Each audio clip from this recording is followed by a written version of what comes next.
Pemirsa, terima kasih Pian masih bersama kami. Berita selanjutnya mengabarkan Bank Kalsel tidak hanya sebatas berkiprah di sektor perekonomian, namun juga di bidang sosial, olahraga, budaya, dan keagamaan. Bahkan ikut konsen dalam kepedulian mendukung perbaikan lingkungan. Ini sebagai wujud komitmen Bank Kalsel sebagai banknya orang Banua untuk terus mendorong laju pembangunan di provinsi yang memiliki 13 kabupaten dan kota.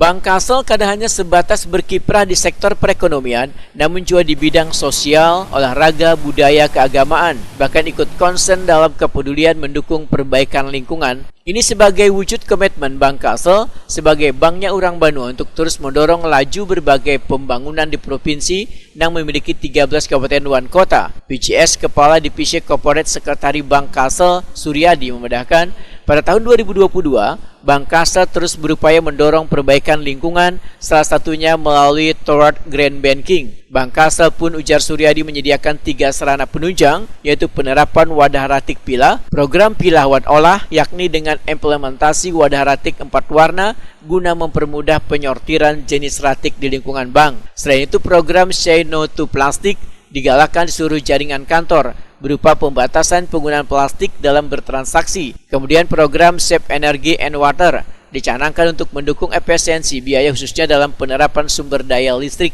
Suryadi menambahkan, sebagai bank daerah, tentunya Bank Kalsel ingin terus setia melayani, melaju bersama, membangun bersama warga Kalimantan Selatan.